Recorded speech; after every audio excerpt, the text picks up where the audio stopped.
할렐루야. 하나님께서 오늘도 우리에게 새로운 생명을 주시고 또 예배의 자리로 이끌어 주셨습니다. 이곳으로 예배의 자리로 불러주신 하나님께서 또 한번 우리에게 말씀해 주시고 그 말씀대로 살아갈 수 있는 믿음과 힘 주시기를 소망합니다. 이 시간 함께 기도하심으로 5월 11일 매일 주심 기도회를 시작하겠습니다. 하나님 감사합니다. 오늘도 우리가 하나님의 말씀 앞에 섭니다. 성령으로 우리의 눈과 마음을 열어주시고 말씀 가운데 새겨진 하나님의 마음을 배우는 시간 되게 하여 주시옵소서. 하루간에 지치고 상한 심령이 위로와 도전을 얻고 다시 하나님을 향한 소망을 회복하는 예배가 될 수 있도록 붙들어 주시옵소서. 예수님의 이름으로 기도하옵나이다. 아멘. 오늘 하나님께서 우리에게 주시는 말씀은 레위기 7장 28절부터 38절까지의 말씀입니다.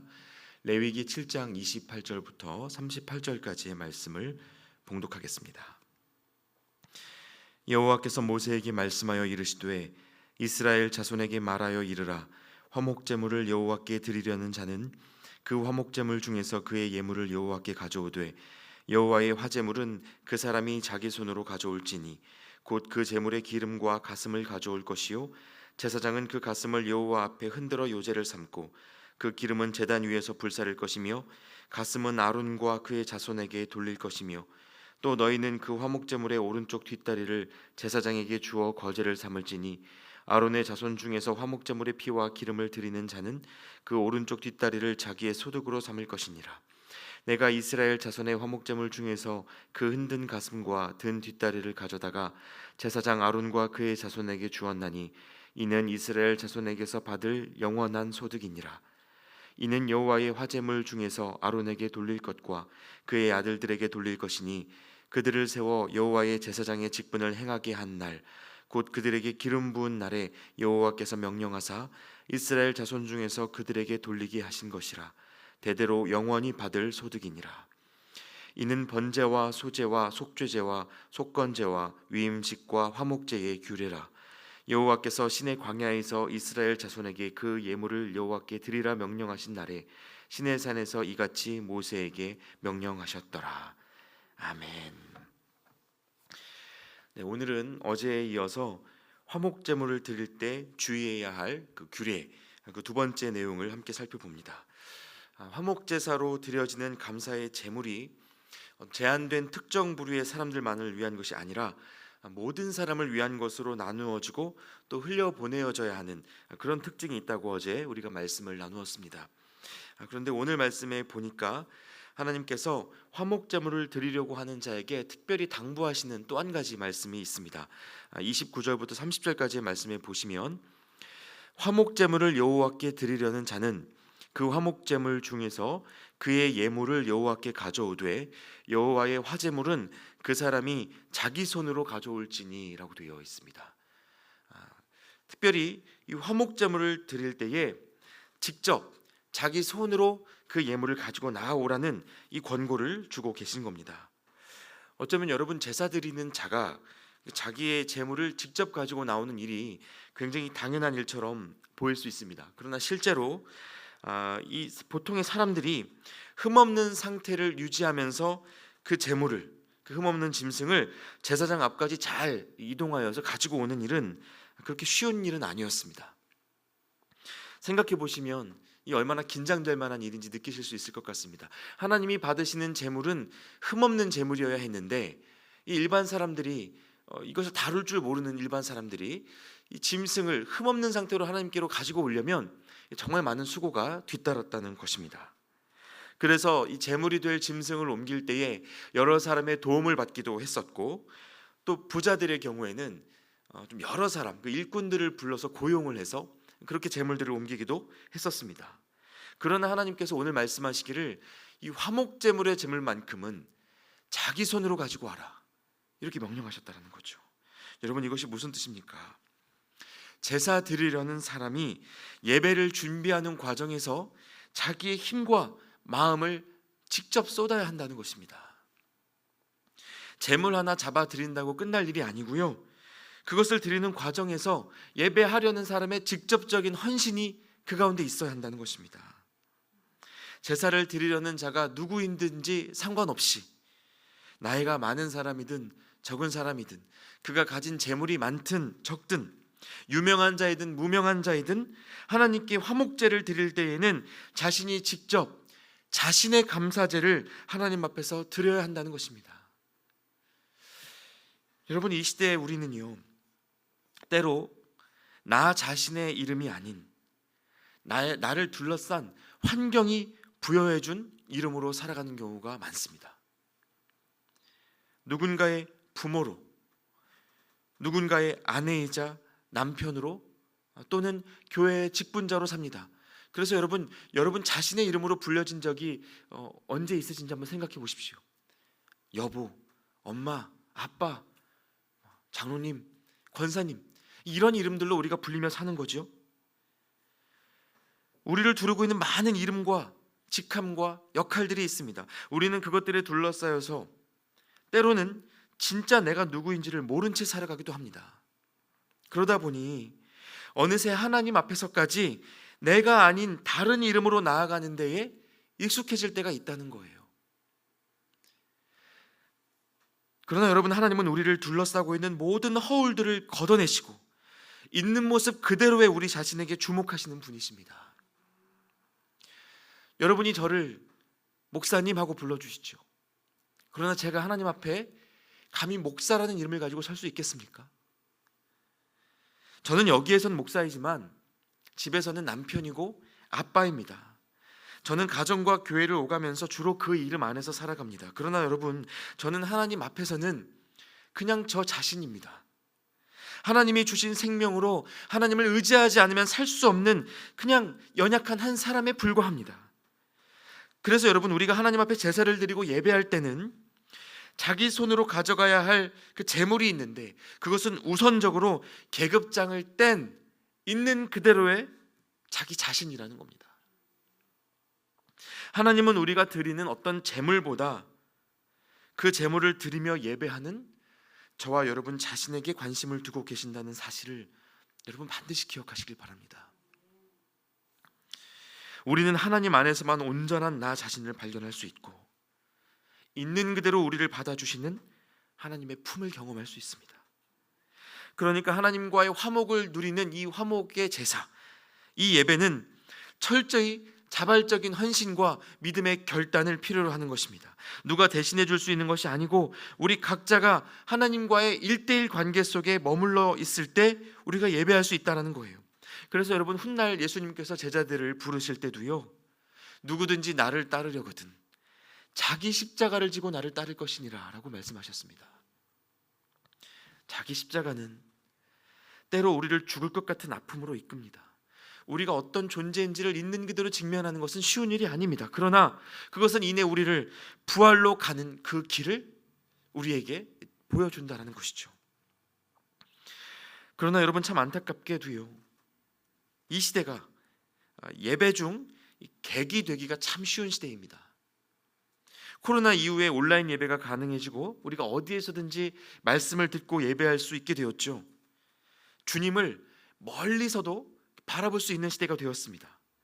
그래서 실제로는 멀리 있는데 내가 그 예배와 왠지 가까이 있다고 착각할 수 있는 그런 시대가 된 겁니다. 구별된 모습으로 자기 자신을 정말 꼼꼼하게 준비하여 성막에 나아오던 그런 구약 시대와 많이 다르죠. 절기마다 예배하기 위해서 예루살렘 성전으로 모여야 했던 신약 시대와도 많은 것이 달라져 있습니다. 그러다 보니 여러분, 이제 우리는요, 얼마든지 자신의 편의대로 예배에 참여할 수 있습니다.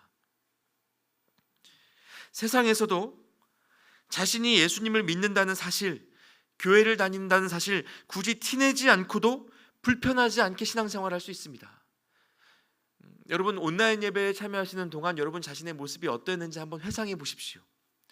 정말 하나님 앞에 지금과 같은 모습이셨습니까? 물론 우리의 마음이 그럴 수 있습니다. 그러나 한켠에서는 우리의 편의대로 예배하고 싶은 그 본성과의 싸움이 분명히 있으셨을 겁니다. 성경책은 모바일로 핸드폰 속에 다 들어가 있고 예배는요, 유튜브로 다른 거 보고 싶은 것 보다가 잠깐 클릭 한번 하면 됩니다. 온라인 예배 드리면 되니까 주일에 누가 다른 일정으로 만나자고 해도 그 일정 맞추기가 별로 어렵지가 않은 시대인 겁니다. 물론 여러분, 이런 세상에 우리가 누릴 수 있는 좋은 것이 많습니다. 그러나 우리는 스스로에게 질문해 보아야 한다는 거죠. 여러분은 여러분 자신의 예배를 드리고 계십니까? 다른 사람들이 차리고 누리고 있는 그 은혜의 밥상을 옆에서 엿보면서, 온라인으로 유튜브로 엿보면서 나의 예배를 드리고 있노라 착각하는 건 아니십니까?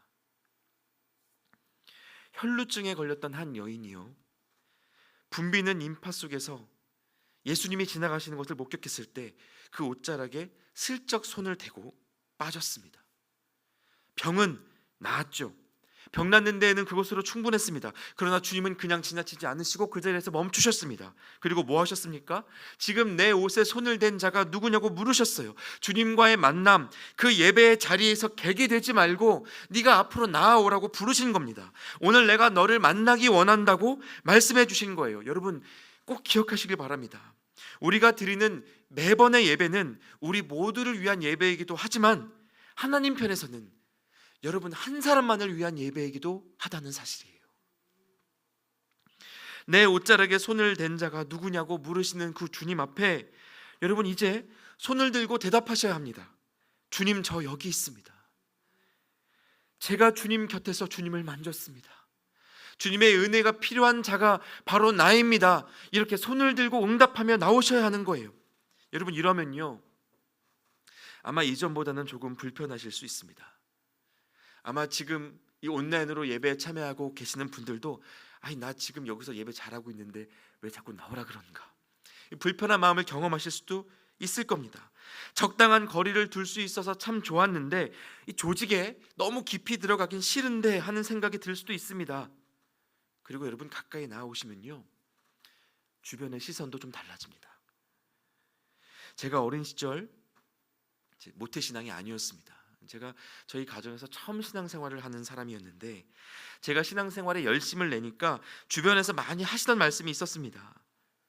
야 도연아, 예배 드리면 쌀이 나오냐 떡이 나오냐, 교회가 밥 먹여주냐, 이런 얘기 적잖이 들었습니다. 밥그릇부터 챙기고 신앙생활 하라는 이 주변 분들의 애정 어린 권면이었습니다. 그런데 오늘 말씀에 보니까요, 하나님께서 이 예배 자리의 최전선에서 섬기는 제사장들의 몫을 또 챙기시고 먹여주시는 것을 볼 수가 있습니다. 33절과 34절 말씀을 한 번 더 제가 읽어드리겠습니다. 아론의 자손 중에서 화목제물의 피와 기름을 드리는 자는 그 오른쪽 뒷다리를 자기의 소득으로 삼을 것이니라. 내가 이스라엘의 화목제물 중에서 그 흔든 가슴과 든 뒷다리를 가져다가 제사장 아론과 그의 자손에게 주었나니 이는 이스라엘 자손에게서 받을 영원한 소득이니라. 자, 그러니까 화목제물을, 이 화목제의 감사 제물을 더 많은 사람들과 나누기 전에 하나님께서 제사장에게 돌아갈 제물의 소득을 먼저 지정해 주시는 것을 말씀을 통해 볼 수 있습니다.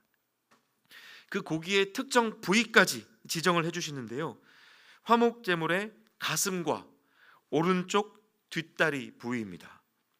이 본문을 읽으시는 성도님들이 이게 어떤 의미인지 잘 느끼지 못하시는 것 같아서 제가 이걸 치킨으로 비유해 드리면요, 여러분 치킨 드실 때 보통 이 좋아하는 부위가 두 부위로 나뉩니다. 닭가슴살 파가 있고 다리파가 있습니다. 그러니까 제일 맛있고 중요한 부위죠. 근데 하나님께서 이 제물의 가슴살과 다리살을 제사장에게 지정해 주셨다는 겁니다. 그래서 한때 어떤 목회자들은요, 이 말씀을 근거로 하나님께서 목회자들에게 가장 좋은 것을 주신다, 가장 좋은 것은 목회자들에게 주는 것이 하나님의 뜻이다라고 이 엉뚱한 해석을 설교하기도 했습니다. 또 어떤 이들은 이 말씀을 목회자들이 다른 것으로 돈 벌지 말고 목회에만 전념하라는 뜻이다, 하나님께서 알아서 잘 챙겨주실 것이다 라는 뜻으로 적용하기도 했었습니다. 그러나 여러분 이 말씀의 의미는 그렇게 단순하게 편향되어 있지 않습니다. 우선적으로요, 여러분 구약시대의 제사장이 이 시대의 목회자를 뜻하는 것도 아닙니다. 그 정도는 우리가 이미 알고 계실 것 같습니다. 대제사장 예수 그리스도께서 친히 화목 제물이 되어 주신 그 단번의 제사로 이제 더 이상의 제사장은 이 시대에 필요하지도 않고 존재하지도 않습니다. 이 시대에는 예수님의 제자로 동등하게 부름받은 동등한 그리스도인들이 있을 뿐이지 제사장은 없습니다. 본문 속에서 하나님께서 화목제물 중에 제사장과 그의 가족들이 먼저 먹을 몫을 지정해 주신 것은 하나님께 인생을 맡기고 예배하는 사람들, 그 사람들의 먹고 사는 문제, 그 필요에 대하여 하나님께서 깊은 관심과 배려를 갖고 계신다는 사실을 보여주기 위함이었습니다. 하나님을 섬기는 일과 이 땅에서의 필요를 채우는 일, 그 둘 사이의 간극에 대해 하나님께서 이미 아시고 돌보신다는 것을 말씀이 가르쳐 주는 것입니다. 물론 여러분, 그 하나님의 공급하심이 우리의 욕심을 다 채울 정도는 아닐 수 있습니다. 누군가가 가진 것과 비교하면 서글픈 마음이 생기는 것도 어쩌면 당연합니다. 그러나 여러분, 우리가 더 가지려는 탐심을 다스리고 하나님의 공급하심을 신뢰하는 연습을 하지 않으면 우리는 온전한 예배로 나아갈 수 없습니다. 우리 손으로 우리의 재물을 하나님께 가지고 나아가는 그 헌신까지 이어질 수가 없는 것입니다. 여러분, 실제로 하나님은 제사장으로 부름받은 이 레위 지파에게 가나안의 다른 땅을 분배해 주지 않으셨습니다. 그 대신 매일의 예배를 통해 주어지는 이러한 자신의 몫을 34절 말씀에서처럼 영원한 소득으로 주셨어요. 매일의 만나를 통해 하나님의 돌보심을 경험하는 그 광야에서의 삶을 가나안에 들어가서도 이어가게 하신 겁니다. 여러분, 그런 의미에서 이 하나님의 공급하심은 제사장으로 살아가는, 예배자로 살아가는 우리가 누려 마땅한 권리이지만 동시에 족한 것으로 여겨야 하는 책임이기도 합니다. 하나님께서 베풀어 주신 것에 대한 감사를 느낄 수도 있지만 더 주지 않으시는 것에 대한 그 서운함도 느낄 수 있는 것이 하나님께서 우리 예배자들에게 주신 삶의 성격이라는 겁니다. 그러므로 여러분, 우리는 늘 이 둘 사이의 갈림길에 서 있습니다. 하나님께서 베풀어 주신 것에 대해 감사하며 살 수도 있고요, 아직 주지 않으신 것에 대해서 원망하며 살 수도 있습니다. 그래서 저는 오늘 여러분에게 이 한 문장을 좀 소개해드리고 싶습니다. 바로 이 문장입니다. 하나님의 허락하심은 언제나 최선이다라는 문장입니다. 여러분, 이 문장 하나를 오늘 마음에 좀 잘 새겨보시면 좋겠습니다. 하나님의 허락하심은 언제나 최선이다. 각자에게 가장 좋은 것 주시는 이 하나님에 대한 신뢰, 이 믿음 가지고 사는 사람을 하나님은 결코 버려두지 않으십니다. 이러한 권면을 끝으로 이제 하나님은 5가지 제사를 드릴 때 우리가 기억해야 할 규례에 대한 그동안의 말씀을 마무리해 주시는데요, 37절과 38절 말씀을 한 번 더 보겠습니다. 이는 번제와 소제와 속죄제와 속건제와 위임식과 화목제의 규례라.